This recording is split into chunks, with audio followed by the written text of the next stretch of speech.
Hello friends, welcome to our channel.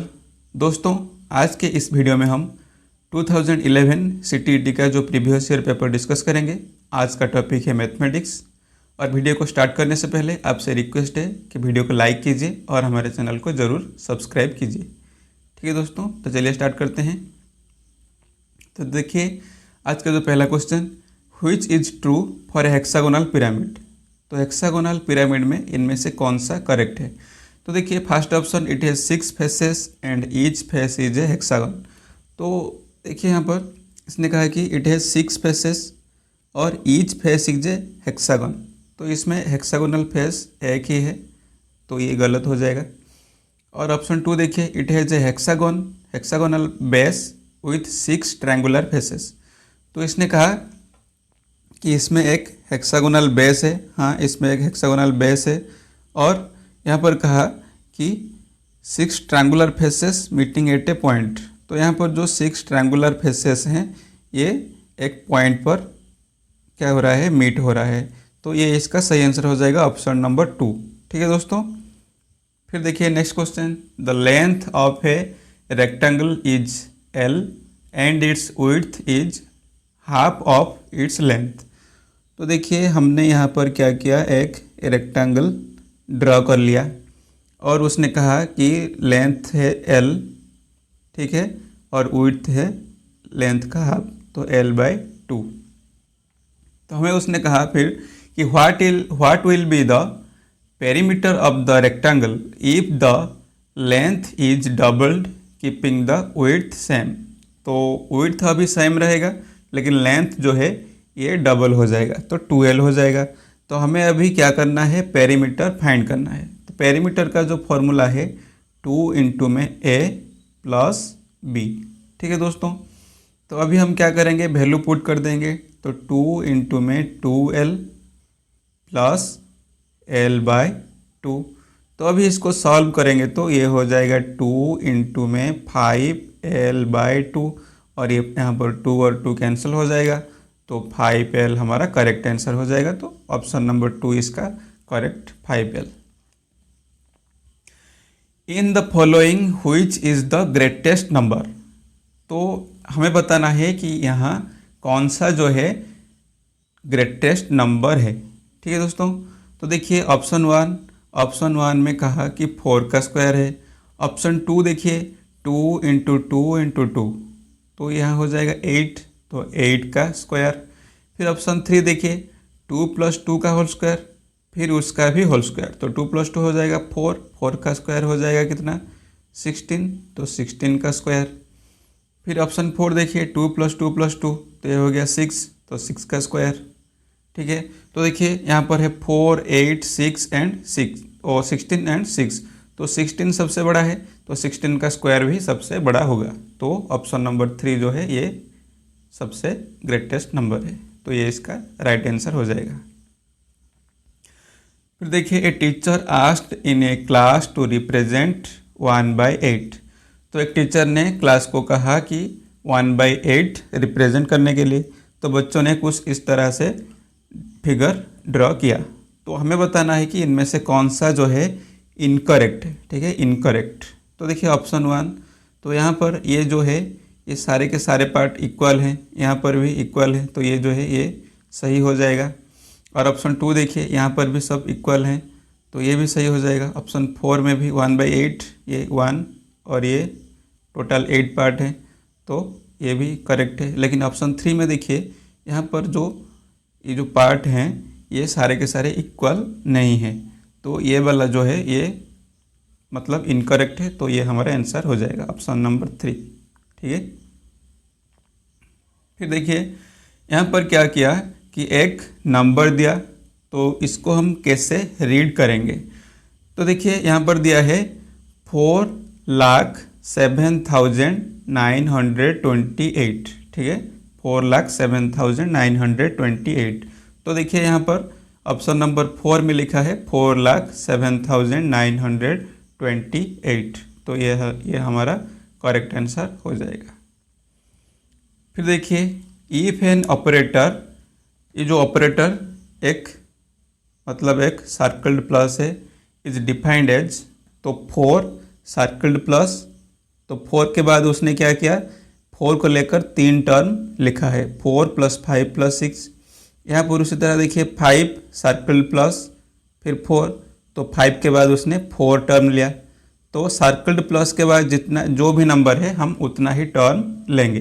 तो यहाँ पर देखिए उसने पूछा है कि n सर्कल्ड प्लस 8, तो हमें क्या करना है, n को लेकर n के बाद 8 टर्म लिखना है। तो कैसे लिखेंगे देखिए, तो n प्लस में n+1, फिर देखिए n+2, फिर n+3, फिर हम क्या करेंगे plus n+4 plus n+5 plus n+6 plus में n+7 हो जाएगा। तो ये हमारा 8 टर्म हो गए। तो अभी हमें इस सबको ऐड करना है, तो ऐड करेंगे तो कितना आ जाएगा, 8n + 36, 8n + 36 हमारा सही आंसर हो जाएगा। ठीक है दोस्तों, 8n + 28 हो जाएगा इसका सही आंसर, 36 नहीं होगा, ये हो जाएगा 8n + 28। ठीक है दोस्तों,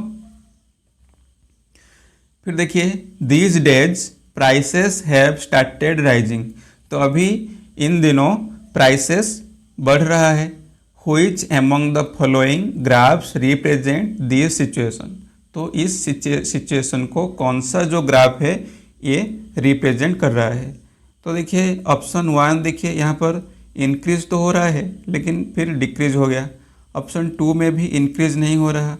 ऑप्शन 3 में देखिए यहाँ पर इंक्रीज हो रहा है। ठीक है, ये जो 0 है, ओरिजिन को हम 0 लेते हैं, तो ये 0 है, तो 0 से ये बढ़ रहा है ऐसे, तो ये इंक्रीज हो रहा है। तो ऑप्शन 3 इसका सही आंसर हो जाएगा। फिर देखिए the weight of some mangoes is 2 kg 600 gram, तो मैंगो का वेट इसने कहा कि 2 kg 600 ग्राम है। And that of some apples is 1 kg 450 gram, apple का वेट कहा कि 1 kg 450 ग्राम। तो हमें बताना है कि the weight of the mangoes is greater than that of apples by, तो मैंगो का वेट एप्पल से कितना ज़्यादा है। तो हमें क्या करना है, मैंगो के वेट से एप्पल के वेट को मतलब सब्ट्रैक्ट कर देना है। तो सब्ट्रैक्ट करने के बाद ये कितना हो जाएगा, ये हो जाएगा 150 ग्राम और 1 kg, तो 1 kg 150 ग्राम इसका राइट आंसर हो जाएगा। तो ऑप्शन 2 इसका राइट आंसर। फिर देखिए examine the following match stick pattern, तो यहाँ पर हमें एक मैच स्टिक का पैटर्न दिया है, first stage, second stage and third stage दिया है। तो हमें क्या करना है, बताना है कि 15th स्टेज में अगर ये जो पैटर्न है ये कंटिन्यू होगा तो 15th स्टेज में ये पैटर्न में कितने मैच स्टिक हमें चाहिए, how many match stick are needed in the 15th stage. तो देखिए फर्स्ट स्टेज में इसने यूज किया है 6 और सेकेंड स्टेज में इसने यूज किया है 10 और थर्ड में इसने यूज किया है 14। ठीक है दोस्तों, तो देखिए 6, 10 और 14, तो देखिए यहाँ पर ये 4 इंक्रीज हो रहा है। ठीक है, यहाँ पर भी 4 इंक्रीज हुआ और यहाँ पर भी 4 इंक्रीज हुआ।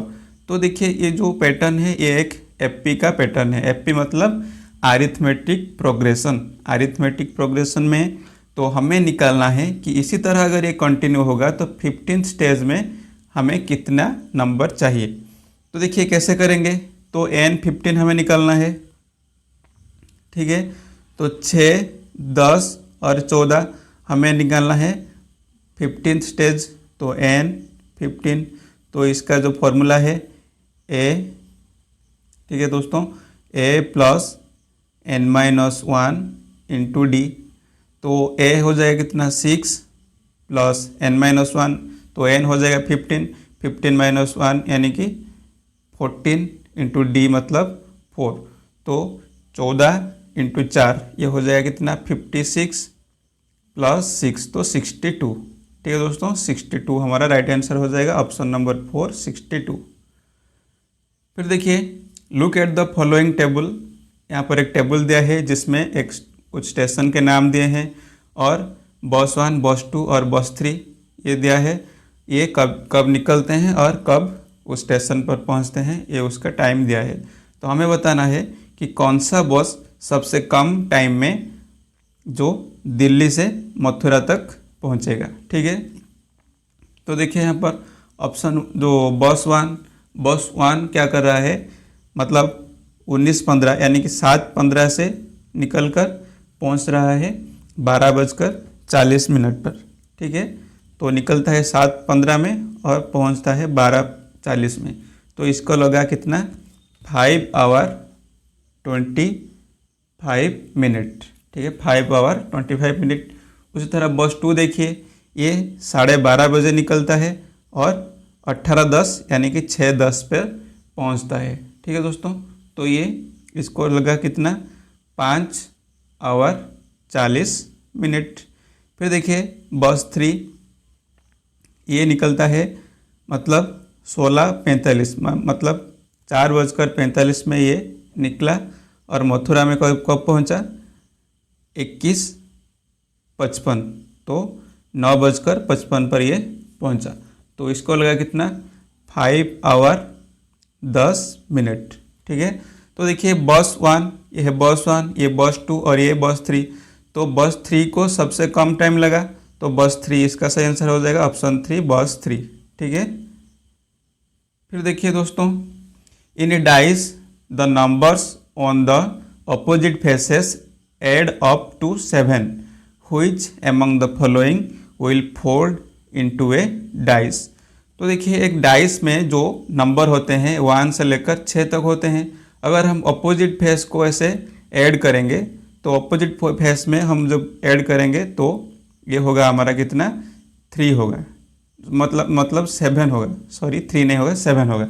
तो अपोजिट फेसेस में जो नंबर दिए होंगे उनको जब हम ऐड करेंगे तो ये कितना हो जाएगा, 7 हो जाएगा। तो यहाँ पर चेक करते हैं कि इसका 7 होता है। तो देखिए यहाँ पर 3 का अपोजिट हो जाएगा 4, तो इसको ऐड करेंगे तो ये 7 है। 2 का हो जाएगा 5, ये भी 7 है। 1 का हो जाएगा 6, ये भी 7। तो यहाँ पर देखिए 3 का 4, ये 7 हो रहा है, लेकिन 6 और 5 ये 7 नहीं हो रहा। 1 और 2 ये भी 7 नहीं है। तो इसी तरह देखिए 1 और 2 ये भी 7 नहीं होता, 3 5 ये भी 7 नहीं है, और 4 6 ये भी 7 नहीं होगा। 2 + 1 ये भी 7 नहीं होगा, 3 6 ये 7 नहीं है, और 4 5 ये भी 7 नहीं है। तो हमारा सही आंसर हो जाएगा ऑप्शन 1, क्योंकि यहाँ पर जब अपोजिट फेस को हम ऐड कर रहे हैं तो ये 7 बन रहा है। तो ये इसका राइट आंसर हो जाएगा ऑप्शन 1। फिर देखिए द नंबर, एक नंबर दिया है, इसको राउंड फॉर्म में ये कितना होगा। तो राउंडेड, तो यहाँ पर दिया है 49,532। तो हमें बताना है कि इसका जो नेक्स्ट मतलब नियरेस्ट राउंडेड 1000 नंबर कितना होगा। तो ये है देखिए 49,532। तो इसका जो नियरेस्ट 1000 नंबर ये हो जाएगा 50,000। ठीक है, 50,000, 49,000 नहीं होगा, ये हो जाएगा 50,000। फिर देखिए how many 4 digit numbers are there in the Hindu Arabic numeration system. तो देखिए हमें बताना है कि 4 डिजिट नंबर टोटल कितने हैं। तो देखिए इसको हम कैसे करेंगे, देखिए इसका एक ट्रिक है। तो 4 डिजिट पूछे या 5 पूछे या 6 पूछे, तो हमें कैसे करना है इसको, हमें सिंपली 9 लिखना है। ठीक है, कितना लिखना है, 9, और 9 के बाद हम 0 ऐड करेंगे। ठीक है, कितना 0 ऐड करेंगे, 4 डिजिट पूछा है तो हम इसको 4 डिजिट नंबर बनाने के लिए 3 0 ऐड करेंगे, तो ये हो जाएगा 9000। अगर हमें सपोज पूछता कि 5 डिजिट नंबर यहाँ पर पूछता, तो हम यहाँ पर लिखते 9 और इसमें 4 0 ऐड करते, तो ये जो है 5 डिजिट नंबर बन जाता। तो total number of 5 digit number ये हो जाता। उसी तरह पूछा है कि 4 डिजिट, तो ये इसका सही आंसर हो जाएगा टोटल नंबर 4 डिजिट नंबर जो कितने हैं, 9000। ठीक है दोस्तों, लेकिन ये तो ट्रिक था, लेकिन ये बेसिक कैसे होगा, देखिए कैसे। तो 4 डिजिट नंबर टोटल कितने हैं, तो हमें बताना है। तो 4 डिजिट का जो ग्रेटेस्ट नंबर है ये कितना है, 9999।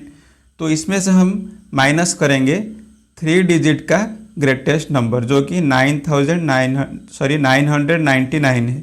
तो इसको माइनस कर देंगे तो कितना हो जाएगा 9000। ठीक है, पर अब ट्रिक को याद रखना, उसी ट्रिक से करना।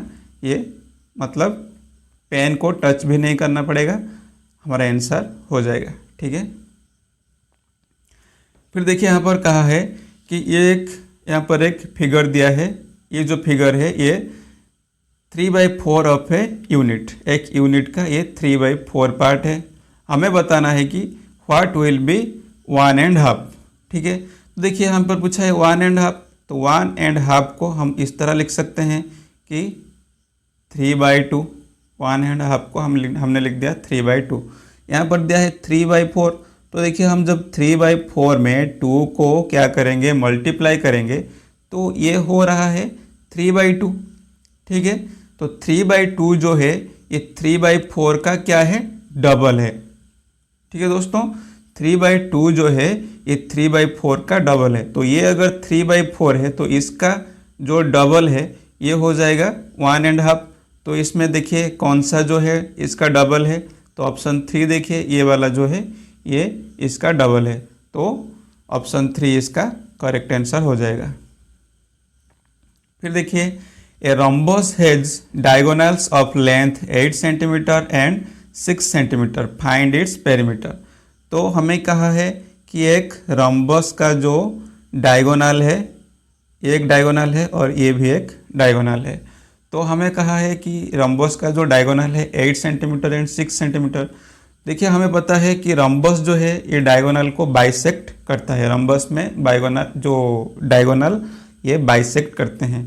तो ये अगर पूरा है 8, यहाँ से यहाँ तक है 8, तो ये हो जाएगा 4, और यहाँ से यहाँ तक अगर 6 है तो ये हो जाएगा कितना, 3। तो ये 3 है, ये 4 है, और ये एक राइट एंगल ट्रायंगल है। तो हमें पता है पाइथागोरियन ट्रिपलेट, तो ये 3 है और ये 4 है, तो ये हो जाएगा कितना, 5। ठीक है, 3 4 ये हो जाएगा 5। ये जो है ये इसका जो साइड है ये हो गया 5। तो रम्बस का साइड हमें पता चल गया कि 5 है। तो ये वाला अगर 5 है तो रम्बस का सब साइड क्या है, इक्वल है। तो ये अगर 5 है तो ये भी 5 होगा, ये भी 5 होगा और ये भी 5 होगा। तो हमें निकालना है पेरीमीटर। तो पेरीमीटर कैसे निकालेंगे, 5 × 4, साइड में हम 4 को मल्टीप्लाई कर देंगे, 4 × 5, तो ये हो गया कितना, 20। तो 20 सेंटीमीटर जो है ये इसका राइट आंसर हो जाएगा। ठीक है दोस्तों अगर आप पाइथागोरियन ट्रिपलेट समझना है कैसे निकलता है, तो मैं यहाँ पर आई बटन में एक वीडियो दे दूँगा, आप उसको अच्छे से देख लेना। आप समझ जाएंगे कि पाइथागोरियन ट्रिपलेट क्या है और हम इसको कैसे निकालेंगे और कैसे इसको याद रखेंगे, सब वहाँ पर आपको पता चल जाएगा। ठीक है दोस्तों, तो चलिए देखते हैं नेक्स्ट क्वेश्चन। फिर देखिए दोस्तों, when faced with word problems Rajan usually ask should I add और सब्ट्रैक्ट, शुड आई मल्टीप्लाई और डिवाइड, सच क्वेश्चंस सजेस्ट।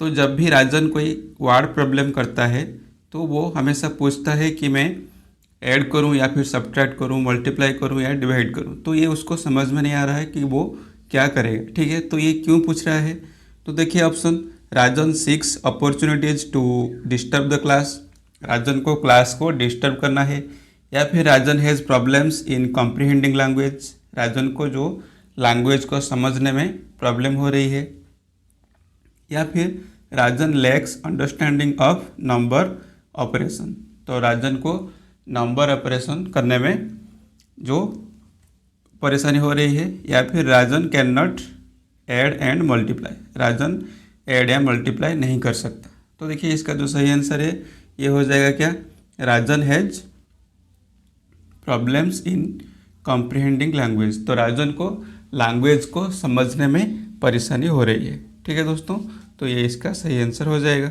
इसलिए वो क्या करेगा, मतलब कौन सा जो ऑपरेशन यहाँ पर होगा, जैसे कि ऐड या सब्ट्रैक्ट या फिर मल्टीप्लाई या डिवाइड, ये उसको समझ में नहीं आ रहा है। ठीक है दोस्तों,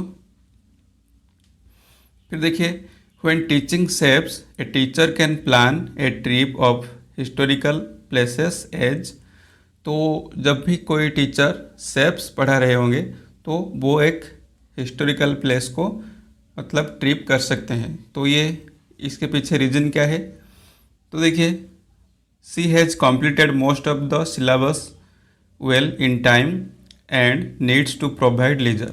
तो उन्होंने टाइम में जो सिलेबस कंप्लीट कर दिया, इसलिए उनको एक लीजर चाहिए। या फिर it would be a good break from the routine mathematics class and an opportunity to improve communication skill. तो उनको एक मैथमेटिक्स क्लास से ब्रेक चाहिए और वो चाहते हैं कि एक कम्युनिकेशन स्किल बढ़ाने के लिए ये होगा। या फिर field trips have been recommended by CBSE so they are a must. तो CBSE के द्वारा जो फील्ड ट्रिप जो रिकमेंड किया गया है, इसलिए उनको चाहिए। या फिर shapes are an integral part of any architecture and such trips encourage connections across disciplines. तो देखिए, तो हमारा आंसर जो है ये ऑप्शन नंबर 4 हो जाएगा, क्योंकि shapes are an integral part of any architecture. तो देखिए, कोई भी आर्किटेक्चर हो, वो पास्ट वाला आर्किटेक्चर हो, तो हिस्ट्रिकल प्लेसेस को अगर हम विजिट करने जाएंगे तो वहाँ पर हमें जो पुराने टाइम का आर्किटेक्चर देखने को मिलेगा और वहाँ पर बहुत सारे शेप्स भी हमें देखने को मिलेगा। तो जैसे कि हम पढ़ाते हैं बच्चों को triangular shape, rectangular shape, square वाला शेप, तो ऐसे ही बहुत सारे शेप हिस्ट्रिकल आर्किटेक्चर में हमें देखने को मिलेगा। तो ये एक मतलब एक अच्छा ऑप्शन है। तो ये वाला जो है ये इसका सही आंसर हो जाएगा। फिर देखिए, the NCF 2005 considers that mathematics involves a certain way of thinking and reasoning। तो हमें बताता है जो NCF 2005 है, ये हमें बताता है कि mathematics involves a certain way of thinking and reasoning. तो मैथमेटिक्स में जो इन्वॉल्व होता है थिंकिंग एंड रीजनिंग, ठीक है।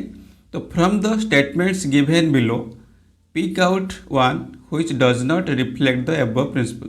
तो इनमें से कौन सा स्टेटमेंट जो है वो रिफ्लेक्ट नहीं करता है ये अबव स्टेटमेंट को। तो देखिए, the way the material presented in text book is written. तो टेक्स्ट बुक जो है ये इस प्रिंसिपल के हिसाब से ही लिखा जाता है। फिर देखिए, the activities and exercises chosen for the class में भी जो हम एक्सरसाइज या फिर एक्टिविटी करते हैं बच्चों के साथ, वो भी NCF के अकॉर्डिंग होता है, ये भी रिफ्लेक्ट कर रहा है। The method by which it is taught, हम जो भी मेथड यूज करते हैं क्लास में, ये भी क्या है NCF के अकॉर्डिंग ही होता है। ऑप्शन 4 देखिए, giving students set formula to solve numerical questions. हम स्टूडेंट को फार्मूला बता देंगे और वो जो न्यूमेरिकल क्वेश्चन है उसको सॉल्व कर देंगे। तो ये रिफ्लेक्ट नहीं करता है, तो ये हमारा सही आंसर हो जाएगा option 4, giving students set formula to solve numerical questions. तो ये इसका सही आंसर हो जाएगा। ठीक है दोस्तों, ऑप्शन 4 इसका सही आंसर। फिर देखिए, sequence the following task as they are taken up while developing the concept of measurement. तो इसका मतलब है कि जब हम बच्चों में कॉन्सेप्ट ऑफ मेजरमेंट को डेवलप कराएंगे तो इनमें से हम कैसे मतलब डेवलप कराएंगे, तो इसको सिक्वेंशियली हमें सजाना है। तो देखिए, पहले हम क्या करेंगे, तो देखिए यहाँ पर पहला ऑप्शन देखते हैं, learners use standard units to measure length, learners use non standard units to measure length, learners verify objects using simple observation, learners understand the relationship between metric units. तो देखिए यहाँ पर पहले क्या होगा, तो learners verify objects using simple observation. तो C वाला जो ऑप्शन है ये पहले आएगा। ठीक है दोस्तों, फिर देखिए, फिर वो क्या करेंगे, नॉन स्टैंडर्ड यूनिट्स जैसे हाथ को लेकर या फिर पाम को लेकर वो मतलब मेजर करेंगे। ठीक है, तो फिर आएगा बी जो नॉन स्टैंडर्ड वाला यूनिट है, फिर वो स्टैंडर्ड यूनिट, फिर आएगा ए, फिर बाद में आएगा डी। तो डी में क्या हो रहा है कि learners understand the relationship between metric units. Metric unit में आते हैं जैसे सेंटीमीटर, मीटर या फिर किलोमीटर, तो उसका जो रिलेशनशिप है, जैसे कि 1 किलोमीटर जो है ये कितना मीटर होता है, या फिर 1 मीटर जो है ये कितना सेंटीमीटर, तो ये सब वो बाद में वो सीखेंगे, लेकिन वो ऐसे ही सीखेंगे, पहले सी बी ए डी। तो देखिए कहाँ पर है, ऑप्शन 3 में है सी बी ए डी, तो ऑप्शन 3 इसका राइट आंसर हो जाएगा। ठीक है दोस्तों, देन देखिए, sequence the following task as would be taken up while developing the understanding of shapes and space across primary classes। तो प्राइमरी क्लासेस में जब हम शेप्स पढ़ाएंगे तो ये इसको सिक्वेंशियली हम सेट करेंगे। देखिए कैसे, तो देखिए फर्स्ट ए में क्या दिया है, matches the properties of 2D shapes by observing their sides and corners, describes intuitively the properties of 2D shapes, sorts 2D shapes, describes the various 2D shapes by counting their sides, corners and diagonals। तो देखिए पहले जो है इसका जो sequence करेंगे तो पहले आएगा सी में क्या है, सॉर्ट्स 2D शेप्स। तो 2D शेप को पहले वो अलग अलग करेंगे कि जैसे कौन सा रेक्टेंगुलर है, स्क्वायर है या फिर सर्कुलर है। तो पहले सॉर्ट्स 2D शेप्स, फिर क्या करेंगे, फिर देखिए फिर होगा क्या, describe intuitively the properties of 2D shapes. तो फिर ऑप्शन बी आएगा, तो वो क्या करेंगे 2D शेप का जो प्रॉपर्टीज़ है उसको डिस्क्राइब करेंगे। फिर क्या होगा, फिर देखिए describes the various 2D shapes bye counting there sides, corners and diagonals. तो ऑप्शन डी आएगा फिर। ठीक है दोस्तों, फिर होगा क्या, फिर आएगा A, matches the properties of 2D shapes by observing their sides and corners. ठीक है, तो CBDA देखिए कहाँ पर है CBDA, तो ऑप्शन 2 इसका राइट आंसर हो जाएगा CBDA। फिर देखिए problem solving as a strategy of doing mathematics involves. तो जो प्रॉब्लम सॉल्विंग जो हम करते हैं वो एक क्या होता है, ऑप्शन देखिए एक्सटेंसिव प्रैक्टिस, या फिर using clues to arrive at a solution, activity based approach या फिर एस्टिमेशन। तो इसका सही आंसर क्या हो जाएगा, activity based approach. Problem solving जो है ये एक्टिविटी बेस्ड अप्रोच होता है। फिर देखिए the purpose of a diagnostic test in mathematics is. तो डायग्नोस्टिक टेस्ट यानी जो कहते हैं नैदानिक परीक्षण, तो इसमें क्या होता है, ये क्यों करते हैं, to know the gaps in children's understanding, to give feedback to the parents, to fill the progress report, to plan the question paper for the end term examination. तो इसमें क्या होता है, जो डायग्नोस्टिक टेस्ट होता है इसमें बेसिकली हम देखते हैं कि बच्चों में कहाँ पर कमी है, वहाँ जो कहाँ पर उनको समझने में परेशानी हो रही है। ठीक है दोस्तों, तो ऐसे देखकर हम फिर उनको जो मतलब देते हैं, जो रिमेडियल टीचिंग देते हैं उनको, तो इसलिए किया जाता है। ठीक है दोस्तों, तो इसका सही आंसर हो जाएगा option 1, to know the gaps in children's understanding. तो चिल्ड्रेन का जो अंडरस्टैंडिंग में कहाँ पर कमी है ये देखने को हम डायग्नोस्टिक टेस्ट करते हैं। ठीक है, तो डायग्नोस्टिक टेस्ट के साथ एक टर्म जुड़ा होता है रिमेडियल टीचिंग। ठीक है दोस्तों, रिमेडियल टीचिंग ये आपको याद रखना है। फिर देखिए Vikas teaches mathematics to class of 56 students. तो विकास सर जो क्लास में मैथमेटिक्स पढ़ा रहे हैं वहाँ पर 56 स्टूडेंट्स हैं। He believes that conducting a test is effective if the feedback is given immediately। तो उनका ये मानना है कि अगर हम फीडबैक जो क्लास में जब टेस्ट करेंगे तो अगर उनको बच्चों को फीडबैक जल्दी दे देंगे तो ये इफेक्टिव होगा।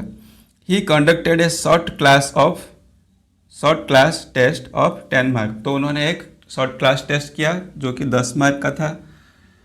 What is the best possible way of giving the feedback effectively? तो इफेक्टिवली जो फीडबैक वो देना चाहते हैं तो इनमें से कौन सा जो है मतलब बेस्ट पॉसिबल वे है। तो देखिए option 1, he can let the students check each others answer. वो स्टूडेंट को छोड़ देंगे, वो एक दूसरे का आंसर चेक करेंगे। या फिर he can explain the solution of each problem on the board and ask the students to check their answer their own. या फिर he can have a whole class discussion on ways in which they have got their solution and which is the effective strategy to arrive at the correct answer. या फिर pick out any copy at random and discuss the method followed in the copy on the board. तो देखिए इसका जो सही answer है option 3 हो जाएगा, क्योंकि देखिए यहाँ पर क्या हो रहा है कि विकास सर जो बच्चों से ही, तो होल क्लास डिस्कशन यहाँ पर चल रहा है, होल क्लास डिस्कशन। तो इससे क्या होगा, बच्चे अपनी गलती को सुधार लेंगे और जो प्रॉब्लम को सॉल्व करने का वेरियस टाइप ऑफ मेथड भी वहाँ पर मतलब एराइज होगा। तो ये इसका सही आंसर हो जाएगा ऑप्शन 3। तो होल क्लास डिस्कशन वो वहाँ पर कर सकते हैं। फिर देखिए, to introduce the concept of area a teacher can start with. अगर कोई टीचर कॉन्सेप्ट ऑफ एरिया पढ़ाएंगे तो वो कैसे इसको स्टार्ट कर सकते हैं। तो देखिए, comparing area of any figure with the help of different objects like palm, leave, pencil, notebook etcetera. तो palm, leave, pencil, notebook etcetera, इसको सब कंपेयर करने के लिए बोल सकते हैं। या फिर calculating area of rectangle by finding the length and breadth of a rectangle and using the formula, ये तो नहीं होगा। Calculating area of figures with the help of counting unit square. या फिर explain the formula for finding. तो formula हमें use नहीं करना है, लेकिन हम यहाँ पर क्या कर सकते हैं। तो देखिए ऑप्शन 3 देखिए, calculating area of figure with the help of counting unit square. या फिर ये भी हो सकता है, लेकिन अगर हम ऑप्शन 1 को करेंगे फर्स्ट, हमें ऑप्शन 3 का भी सहारा लेना पड़ेगा। तो इसलिए हम ऑप्शन 3 को ही यहाँ पर चूज करेंगे, क्योंकि हम palm, leave, pencil, notebook etcetera को यूज करके फिर हम यूनिट स्क्वायर को भी यूज करके जो बच्चों को बता सकते हैं कि कैसे एरिया कैलकुलेट करते हैं। ठीक है दोस्तों, इससे जो होता है यूनिट का स्क्वायर, यहाँ पर हम एक पत्ता को ले लेंगे, पत्ते को, लीफ को, फिर उनको बता सकते हैं कि इसमें कैसे हम एरिया को काउंट करेंगे। तो इससे बच्चों को भी पता चल जाएगा कि एरिया का जो यूनिट होता है ये स्क्वायर यूनिट क्यों होता है, जैसे मीटर स्क्वायर या फिर सेंटीमीटर स्क्वायर। ये सब समझाने में आसानी होगी अगर हम यूज करेंगे ऑप्शन 3। ठीक है दोस्तों, तो ऑप्शन 3 इसका राइट आंसर हो जाएगा। फिर देखिए, to introduce the concept of fractions a teacher can begin with. अगर टीचर चाहते हैं कि फ्रैक्शन का जो कॉन्सेप्ट इंट्रोड्यूस कराना, तो वो कैसे उसको शुरू कर सकते हैं। तो देखिए, identifying numerators and denominators of different fraction, ये नहीं होगा। फिर देखिए, finding fractions on A number line, ये भी नहीं होगा। शुरू में ऐसे फ्रैक्शन हम इंट्रोड्यूस नहीं कर सकते। Writing fractions in the form a/b of where b is not equal to 0, ये भी नहीं होगा। Identifying fractional parts of things around them, ये सही है। ठीक है, ऑप्शन 4 जो है, हम क्या करेंगे, बच्चे जो अराउंड मतलब उनके पास जो चीज़ें देखते हैं उनका हम फ्रैक्शनल पार्ट ले सकते हैं, तो इससे उनको समझने में आसानी होगी। ठीक है, तो ऑप्शन 4 इसका राइट आंसर हो जाएगा। फिर देखिए, while teaching comparison of fractions in which the numerators are the same like 3/5 and 3/7, Rohit's reasoning was since the numerators are same. तो देखिए यहाँ पर अच्छे से देखिए क्या वो बोल रहा है कि since the numerators are same and since 7 is larger than 5, so 3/7 is bigger than 3/5, this suggests that। तो एक बच्चा जो है ये क्या कह रहा है कि 3/5 एंड 3/7 से 3/7 जो है ये बड़ा है, क्योंकि यहाँ पर 3 है, यहाँ पर 3 है, और यहाँ पर जो 5 और यहाँ पर 7, तो यहाँ पर 7 बड़ा है, इसलिए ये फ्रैक्शन भी बड़ा होगा। तो इससे क्या पता चलता है, देखिए, तो Rohit was not understand the magnitude of fractions, या फिर Rohit does not know the concept of numerator and denominator, या फिर Rohit does not know the concept of equivalent fractions, या फिर Rohit has not practised well. तो इसका जो सही आंसर है ये हो जाएगा option number 1, Rohit does not understand the magnitude of fraction. तो रोहित को जो फ्रैक्शन का मैग्नीट्यूड के बारे में कोई अंडरस्टैंडिंग नहीं है, इसलिए वो क्योंकि उसको सिर्फ नंबर ही दिखाई दे रहे हैं, तो यहाँ पर 3 है, तो दो वो देख रहा है कि दोनों तरफ 3 है, और यहाँ पर है 5 और यहाँ पर है 7, तो 7 बड़ा है, तो इसलिए वो बोल रहा है कि ये फ्रैक्शन जो है बड़ा है। लेकिन क्यों बोल रहा है? क्योंकि वो उसको मैग्नीट्यूड के बारे में, फ्रैक्शन के मैग्नीट्यूड के बारे में कोई अंडरस्टैंडिंग नहीं है। तो ऑप्शन 1 इसका सही आंसर हो जाएगा। फिर देखिए, when teaching addition of fractions a teacher came across the following errors. तो जब टीचर फ्रैक्शन का एडिशन पढ़ा रहे थे तो उन्होंने ये वाला एरर देखा कि एक बच्चे ने 1/2 + 1/3 को लिखा है 2/5। What remedial action can the teacher take in such a situation. तो ऐसे सिचुएशन में टीचर को क्या करना चाहिए? तो देखिए ऑप्शन देखिए, ask the children to practice as much as she can. तो टीचर क्या करेंगे? जो चाइल्ड को बोलेंगे कि ज़्यादा प्रैक्टिस करो, या फिर no intervention is needed because she will understand as she grows. कोई मतलब कि उसको कुछ समझाने की ज़रूरत नहीं है, वो जब बड़ी हो जाएगी तो अपने आप उसको पता चल जाएगा। ये तो नहीं हो सकता। तो ऑप्शन 1 एंड ऑप्शन 2 ये दोनों ही कैंसिल हो गए। Help the child to understand the magnitude of each fraction, ये हो सकता है, ठीक है। Help the child to understand the concept of LCM. तो एलसीएम का कॉन्सेप्ट वो बाद की बात है, ये भी नहीं होगा। तो ऑप्शन 3 जो है ये इसका राइट आंसर हो जाएगा। तो टीचर को क्या करना चाहिए? Help the child to understand the magnitude of each fraction. तो टीचर को पहले जो फ्रैक्शन का मैग्नीट्यूड के बारे में बच्चे को बताना चाहिए, ठीक है दोस्तों। फिर देखिए, the chapters in the NCERT text 21 of mathematics of class IB have titles like the junk seller, trip to Bhopal, the way the world looks. तो this shift has been done to. तो ऐसा, तो ये वाला जो सब दिया गया है नाम, तो ऐसा नाम क्यों दिया है?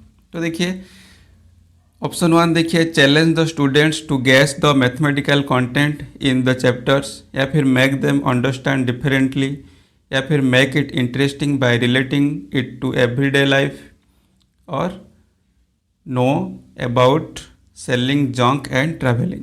तो इसका सही आंसर जो है ऑप्शन नंबर 3 हो जाएगा इसका सही आंसर।